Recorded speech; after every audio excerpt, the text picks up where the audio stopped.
All right, here we go, everybody. The first postseason of the Sonoma State Dynasty on the Rabbit Hole Sports and Media YouTube channel. First and foremost, I want to apologize for not noticing that I left that menu bar up in the top left right there, so that is going to be there for the duration of the episode. So I sincerely apologize for that. And also, no gameplay in this one, as we went 4-8 in the regular season, so we did not qualify for a bowl game. So if you're here just for gameplay, maybe an episode you want to skip, but if you want to find out who wins the conferences, who is moving up from the group of four, and who, of course, is going to be the national champion, stick around, because we're going to go over all of that, starting off by looking in the Power Four conferences and seeing how things shaked out and who's getting relegated. In the ACC, we have no idea who did the best in conference play because the games are not keeping track. Wake Forest and NC State go 8-4 in the first division. Syracuse and Louisville. Syracuse 10-2, Louisville 9-3 in the second one, and it is Marshall being relegated out of the two, and they smacked Appalachian State in the regular season. So tough there for the Thundering Herd to finish 6-6. In the American, it was Cincinnati and Liberty going 9-3, 6-1 in conference. Cincinnati is going to the conference title game. Rutgers rolled in the other division, also going 6-1. They win the division by 2 games, and it is Toledo getting relegated, who beat Western Michigan. So in the first 2 of the Power 4 conferences, the head-to-head matchups not indicative of who has stayed up and who has gotten relegated. But in the Big 12, it is Tulane going 6-1 in conference, 9-3 overall. They're going to the conference title game. And Iowa State, on the other side of things, goes 7-5 overall, but 5-2 in conference. They will take on Tulane in the conference title game, and Louisiana Tech is the team getting relegated in the Big 12. In our conference, the Pac-12, Stanford and Texas State both go 6-1, but it is Stanford with the head-to-head, so they are in the conference championship. Sam Houston being relegated by a wide margin, and they did in fact lose to Texas State. And in the other division, it is the Gauchos of UC Santa Barbara, who went 9-3 overall, 6-1 in conference. They will take on the Cardinal for the Pac-12 championship. And then a quick look at some final player stats. In the passing department, Teron Barnes, TB5, with an excellent season. 3,466 passing yards, that's 288.8 per game, 25 touchdowns, 9 interceptions on a 63% completion percentage. So already impressive, but I think when you put it in context of the talent around him, all that much more impressive from Teron Barnes. And then Tyler Olsen, the backup, 9-15, 98 yards. Then, of course, that infamous pick 6 on his final career college passing attempt. I'm so sorry, Tyler Olsen. In the rushing department, TV5 leads us in another stat category, goes for 927 yards on the ground, 6.8 yards per carry, 11 touchdowns. Did have 8 fumbles. I don't know if we lost all of those, and quarterbacks certainly fumble more on this game than I think they kind of do in real life. I don't know, semi-realistic, semi-not, but that is what it is. Keontae Tyson was our leading rusher from a running back, 450 yards, 4.9 yards per carry, and 5 touchdowns. Spencer Strickland, 374 yards, 5.2 yards per carry, and 5 touchdowns. And the rest of the team combined for 309 yards on 62 total carries, an average of 5 yards per carry, and 2 touchdowns. In the receiving department, it was about Scooter Page, Javion Foreman, and Scott McLaughlin. They all go over 650 yards, 749, 701, and 652 respectively.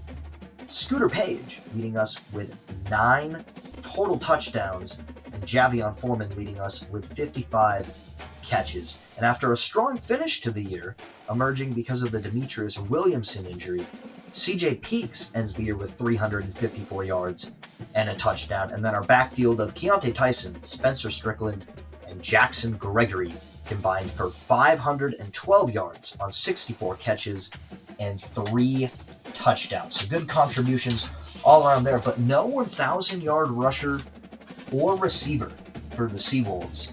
And we led the nation in total rushing yards, at least in the regular season. Looking at the defensive side of things, though, Chase Freeman turns in a heck of a campaign, 94 tackles, 13 for loss, and 2.5 sacks, adding in an interception as well there, to clinch our first win in the Dynasty all the way back in Week 2 versus Arizona State. And then Taj Coles led the team with 4.5 sacks, but he had that through 5 games this season, so the production really fell off in the latter half of the year from Taj Coles. And then 1 sack from a D lineman or edge rusher in the second half of the year. So that's something we certainly need to improve at. But 13 different guys registered at least half a sack. So 13 different guys with something in the sack category on the stat sheet. And then we had 10 total team interceptions on the year. Nico Solomon and Noah Collins Jr. tie for the team lead with 2. And then Ian Wells in the kicking department, he goes 12 of 18 on field goals. So not great, not awful. Had a long of 48, a perfect 25 of 25 on extra points. And then looking at some recruiting real quick. 4-star defensive tackle Tavita Akwara from Kahuku, Hawaii. He's going to USC. We had 2-star defensive tackle Marco Lamb from Santa Ana as a replacement on the board. And then 2-star wide receiver Vince Marable from Chula Vista. He locks us out. So we had 2-star receiver Theo Lacoste from Encino as a replacement. And then in the top 25 going into the conference championship games, 3 power teams in the top 10, Rutgers at 6, Texas State at 7, Cincinnati at 10. 2 group teams cracked the top 20, North Texas at 15 from the Mountain West, and Miami, Ohio at number 20 out of the MAC. Looking at total offense and defense, we finished 1st in total offense, 10th in passing offense, 1st in rushing offense, and 1st in first downs in the nation, as well as 29th in scoring. On defense, very different story. Last in total defense, last in pass defense, last in scoring, 59th at least in rush defense, so a little better there, but you could argue that's because we were so bad in the past. Teams were throwing all over us, but anyway, that's a totally different discussion. But looking at these stats here, because everyone has played 12 games now, so this is where I think we get the most accurate depiction of, because they only show the total, they don't show the average for all these stats. So I think this is the time that gives us the most accurate depiction of where we finished nationally, offensively, and defensively. And then real quickly, I am keeping our coordinators. I know that's, if you're playing like the game, if that makes sense, if you're playing college football 25 the right way, absolutely should fire these guys and bring in some new guys with higher prestige. But for the sake of creating realism and a little bit more of a challenge as well, that's part of it too, we're going to keep these guys because I think having continuity is a big part of creating a consistent culture. Now, obviously, you need to know when to draw the line and when change is needed, but continuity is a big part of things. And, let's give our D coordinator, even though it's, all of these are myself, the coordinators, and really the quarterback as well is myself. But, made changes. I think we had some answers, and the style we played was certainly not advantageous as well. So we will be keeping our coordinators for next season. But looking at the Heisman, it is Jalen Milroe winning it with 3,211 yards passing, 30 touchdowns to 4 interceptions, adds 454 yards on the ground, and 8 touchdowns. And then Chimere Dike of Florida finished the year with 27 receiving touchdowns. What the absolute heck is going on there? An unreal season for him. I don't even know what else to say. Congratulations. That's unreal. 27 receiving touchdowns. And then looking at the results from the conference championships, no ACC title game, so that's unfortunate. We'll see how that plays out in the college football playoff. In the CUSA, it is Middle Tennessee beating James Madison 31-28, so they will replace Marshall in the ACC. In the MAC, it is Eastern Michigan upsetting Miami, Ohio 30-27, so they will replace Toledo in the American. And then in the Sun Belt, Tulsa beats Georgia State 24-16, so they will replace Louisiana Tech in the Big 12. And then in the Mountain West, yet another upset as Wyoming beats North Texas. Both top 20 ranked Group of 5 teams lose in their conference championship and do not earn promotion. But it is the Wyoming Cowboys who do and will be in the Big 12 with us next year. That'll be fun. We'll see if we end up in the same division as them or not. It's a kind of random draw, kind of systematic. Maybe I'll do a video breaking down how I am choosing the divisions, but that's a story for a different time or a discussion for a different time, whatever you want to say. But in the Pac-12, it is the Gauchos of UCSB getting a 31-10 victory to win the conference title, so that should earn them a college football playoff berth. In the Big 12, it is Tulane earning a narrow victory, 31-28 over Iowa State, and then Cincinnati and Rutgers play what has to be an all-time classic. Too bad we could not see it. Cincinnati 43-41 over Rutgers. What a game that most likely was. And then in the Big 10, it is Oregon going into Ann Arbor and beating the Wolverines, and then Texas falling to Georgia 22-27. So life imitates art, right? Or art imitates life? I don't know. Whichever one it is.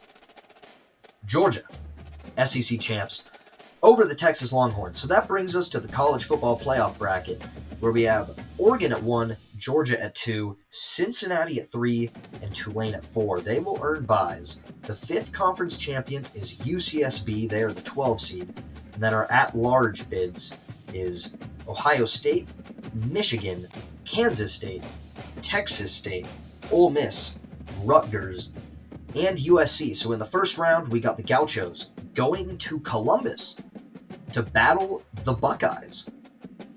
Number 11, USC, is going to go to Michigan, go to Ann Arbor in round 1. So I think they already played in Ann Arbor in the regular season. So a rematch, I believe, in the same location. And then Rutgers and Kansas State. That is a fun matchup. They will play in Manhattan, Kansas. And then another fun matchup as number 9, Ole Miss, takes on number 8, Texas State. So we see a group of 5 team make the playoff in year 1. A team playing up as well. So maybe a little vote of confidence for that system working? I don't know. You tell me. But breakdown by conference. In the Super 2, 5 Big 10 teams make it. Only 2 SEC teams, Georgia and Ole Miss. In the Power 4, none from the ACC, 2 from the American, 1 from the Big 12, 2 from the Pac-12, and then technically 0 teams playing in the Group of 4 made it, but Texas State is a Group of 4 team playing up, of course, and they are in the postseason. But let's get into some all-conference recognition from our team. Scott McLawler is first-team All-Pac-12 over UCSB's Trent McCabe. So a heck of a season from Scott McLawler. And then Teron Barnes is going to be second-team All-Conference behind Jordan McLeod of Texas State. He gets the first-team nod. Recruiting update once again, because we're moving ahead. Lots of lockouts, but we do add a commitment from Kona Maiva from Baldwin Park, California. And then I did receive an offer from another school, Western Kentucky, but we are turning that down. Nomination all day, baby. We're not going anywhere, and we're definitely not going to a school that has a big red blob as their mascot. So we march on in Rohnert Park. But in round 1, the college football playoff, it was Ohio State picking up a 41-23 victory over UCSB. Texas State gets the victory over Ole Miss, 38-31. You love to see those kinds of results, even though, it's a video game and it's EA Sports. But hey, fun nonetheless. Michigan over USC, 27-17. K-State over Rutgers, 45-24. So in the next round, we have a Sugar Bowl of Ohio State and Tulane, a bit of a home game for Tulane playing in New Orleans. The Rose Bowl will be Texas State and Oregon, Michigan and Cincinnati in the Peach Bowl, and then Kansas State and Georgia in the Fiesta Bowl. And we're not going to waste any time. We're going to get right to the results, where it was Ohio State picking up a 45-17 victory over Tulane. Oregon avenges the ghost of what happened in real life in the Rose Bowl with a 34-26 win over Texas State, officially eliminating all the teams playing in the Pac-12 with us this season. Michigan in a classic over Cincinnati 35-31. And K-State with an upset of Georgia 35-30. So we have some Big Ten domination in the semifinals as the Cotton Bowl will be Ohio State and Oregon. We'll see if Oregon can avenge another ghost and beat Ohio State this time. And then number 6, Michigan takes on number 7, K-State in the Orange Bowl. So, moving right along here, we got Michigan moving on, another nail-biting win, this time 25-24 over K-State. And while Oregon cannot get over their Buckeye postseason ghost, they do play a much more competitive game, 21-17 Ohio State. And that means we have a Michigan and Ohio State rematch in the national championship game.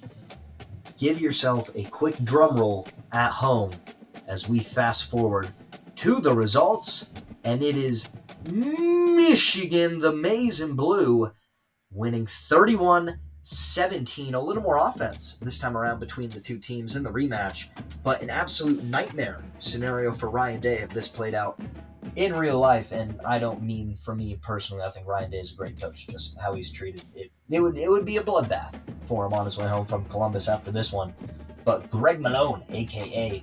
Sharon Moore, makes it like Jim Harbaugh never left. Can he keep it going at Michigan, or can Sonoma State maybe be the team to rise up and knock Michigan off the throne in the future? And once again, I want to remind everyone, I swear, no force winds.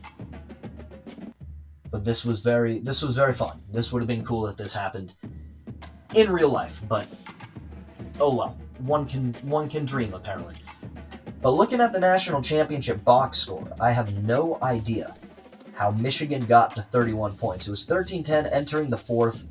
Neither team had 300 yards of offense and no turnovers, so it's not like there were defensive touchdowns that were happening. But Donovan Edwards, a huge game, 16 carries, 114 yards, 2 touchdowns. We've heard that story versus the Buckeyes. We've heard it in the national championship as well.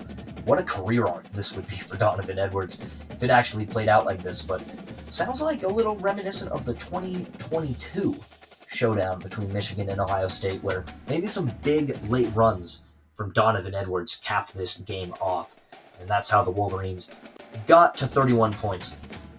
But in the next episode, we will be jumping to the offseason. But real quick before we leave, I want us to know who we will be losing. So from the transfer portal, we got Javion Foreman, Scooter Page, Matt McClure, the junior guard, Dustin Flint, junior end, Alex Gunderson, junior tight end, Doug Barlow, sophomore guard, and sophomore outside linebacker Octavius Terrell, all entering the transfer portal. Now, of course, you can persuade on some of them. I think on some of them, they just say you have no chance for persuasion. We don't have that here. We do have low on Javion Foreman, but I'm going to limit myself to 1 persuasion at this point per offseason. And I'm going to use that on Joshua Townsend. So the sophomore D-end will be returning as our persuasion works. And then our graduating class, who I gave a nod to in our last episode our last regular season game episode, but that again is Demetrius Williamson at receiver, Julian McDonald, the center/tackle, Jarian Love, defensive tackle, Ian Wells, the kicker, Chase Freeman, middle linebacker, Blake Sutton, tackle/center, and Tyler Olson, quarterback. So thanks for joining us on this journey for Season 1 of the Sonoma State Dynasty on Rabbit Hole Sports and Media. But tune in for the next episode where we will get into the offseason and see how our first recruiting class shakes out and what we will be working with going into next season. Thanks for joining, everyone, and have a great day.